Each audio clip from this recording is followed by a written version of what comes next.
There is a new fire danger map out, and it shows elevated risk areas across the Bay Area. Areas in orange representing an elevated fire-prone area. Red, a lot of the state is red, extremely fire-prone. Ongoing extreme drought conditions are making things worse. KRON 4's Teresa Estacio reports.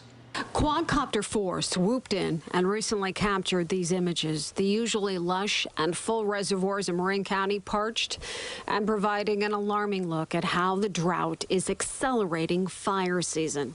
Yeah, we are a lot more drier right now than we were in years past, and that's a direct result of the lack of rain that we saw over the wintertime. So really what that's doing is it's elevating fire conditions up and down the state and really putting us in a position where we would be typically in maybe later part of July. So we're seeing those conditions at the beginning of June where we would see more towards the middle of summertime. John Heggie with CAL FIRE says each dry, hot day makes matters worse.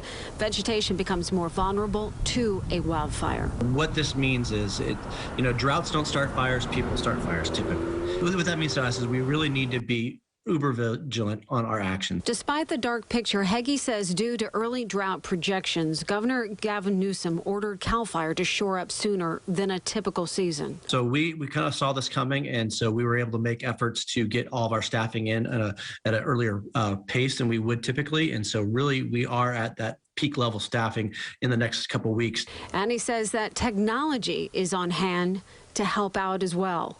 We've made some advancements in our air program to having some more, capable and more modern air fleet that's going to help us in the future. So really we're looking to tomorrow's fire and we're preparing for it to today. Yet he adds the fire season and those images from years past should give people pause. With humans sparking many fires, CAL FIRE needs the public's help in getting through this precarious season closing in on us.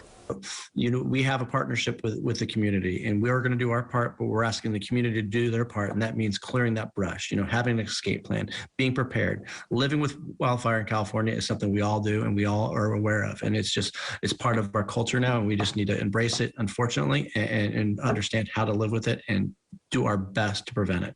Teresa Estacio, KRON 4 News.